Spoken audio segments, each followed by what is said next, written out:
The delicious debate today is, what's a more realistic trade for the Oilers to make? Getting a goalie or getting a defenseman? I'll jump in first. I don't think they're getting a goalie. I am fortunate enough to have a certain insider's phone number.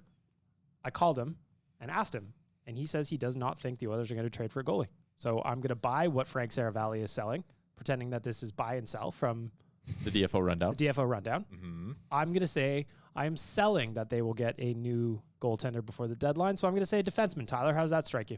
I'm in the same boat as you, actually. Mm-hmm. I don't have conversations with insiders, unlike you. You literally see him every day of your life. I do. I think a D-man's more realistic. The market for goaltending is interesting. There's 5 goalies on Frank's trade targets list. Who we got? Fleury at the top, not happening. Nope. Korpisalo sucks. Boom. Don't want it. Holtby, Forsberg, Gorgiev. Gorgiev, I'm not touching. Why not? I don't think he's the answer. I think he's too inconsistent, and Fair. I think there's other stuff there. Okay. So Holtby or Forsberg are the 2 targets. Could be. I'm not sure if Holtby ends up moving, because Dallas is in a playoff hunt. Fine. And I don't think the Oilers view Anton Forsberg as a clear-cut upgrade on what they have. So there you go. That's the goaltending market dried up. The D-man market, I think, is a little bit more interesting. I think it's a bit of a buyer's market as well. Prices might come down. I think there's an opportunity there for the Oilers to get a defenseman, which actually might help their goaltending in a way. 2 votes for defenseman from Bag Milk and Tyler. Nation Dan, you're up next.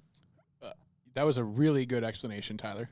And I'm just going to say it in another way. Statistically, there are more defensemen available in the league because there's more defensemen in the league. Mm-hmm. So it's easier to get a defenseman. Math. Advanced analytics. Can we confirm that? Yeah, so there would be 650 players in the NHL. Check the math. Only pulling out the calculator. 64. Only 64 of them are goalies. Okay, wait. So you can do 6 times 32. So there's 32 teams. Yes. So 32 teams times how many players on the roster? 23? Okay.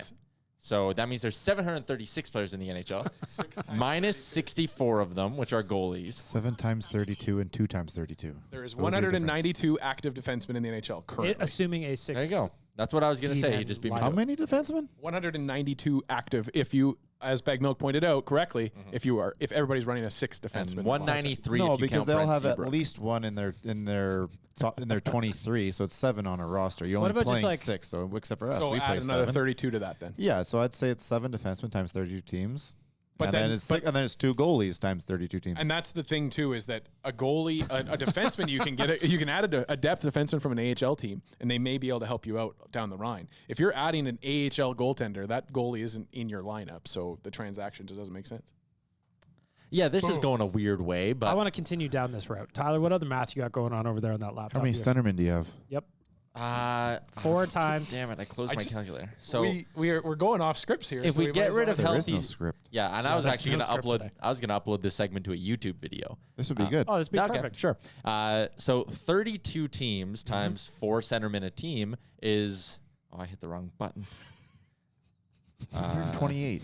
There you go. That's a joke. That's an absolute joke, is what it is. Rick doesn't even use a calculator. I've asked my watch for answers. Rick's just no math, you guys. Come on. Yeah, 128.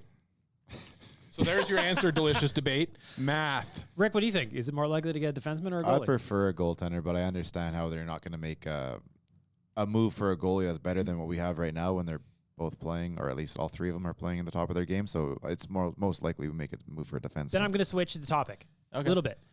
This week, Daniel Nugent-Bowman at The Athletic had an interview with Ken Holland where he said he's comfortable with the 3 goaltenders that he has.